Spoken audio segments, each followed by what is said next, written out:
At the recent International UFO Congress held in Sheffield, England, Sightings team members heard their first account of a major UFO sighting in Africa.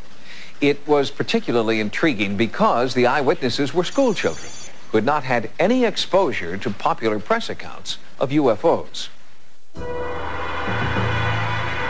On September 14th, 1994, something flashed through the sky in southern Africa, alarming a few and confounding everyone.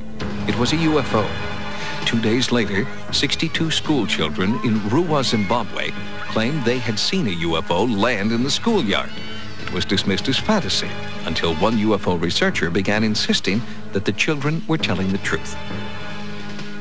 This object landed with the 3 or 4 things beside it, and then a door opened, and this little man got out, and had on a black suit.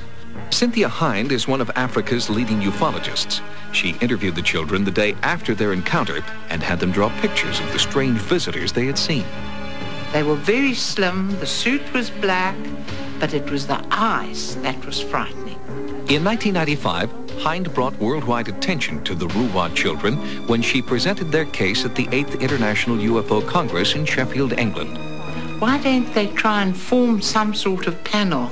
Not necessarily Americans, it could be United Nations, to check out these stories. Why would 62 children lie? In Ruwa, a few weeks after the conference, a full on-site investigation began under the direction of Harvard professor of psychiatry, Dr. John Mack, who is now producing a documentary film about the Ruwa encounter. It was silver, and the ring around it was red. Was red. Did light come from the whole thing, or? There are lights around here. Lights along the edge there. How many of the strange beings did you see?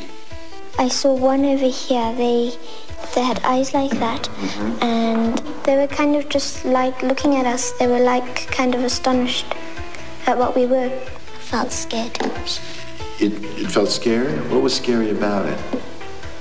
Well, I felt scared because I've never seen such a person like that before.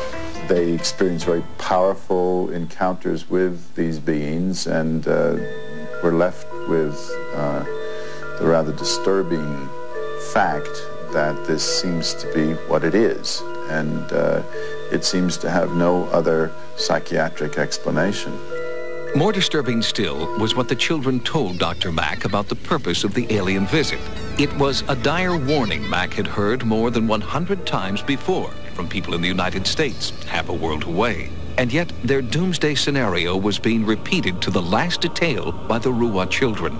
Fungi, what do you imagine is his reason for visiting Earth? I think it's about something that's going to happen. Something that's going to happen? Yes. What I thought was maybe the world's going to end. Maybe they're telling us the world's going to end. I think they want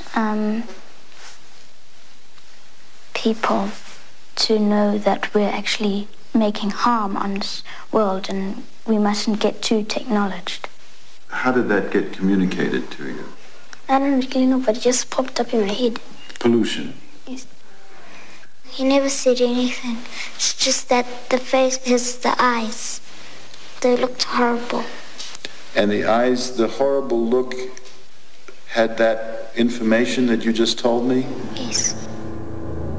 Now, the people in Africa don't have television. They might have a radio, but I can tell you the media don't deal with UFOs. They're but nervous of it. So where would they pick it up? Is it a mass telepathy?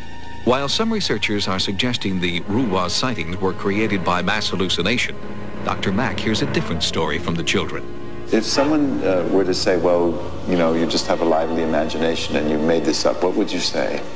I haven't been influenced by any of my friends. I have seen what I've seen.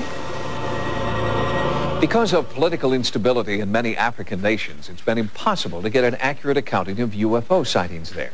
Ufologists are eager to investigate several reputed hotspots, but field investigations in Mozambique and Rwanda have been put on hold.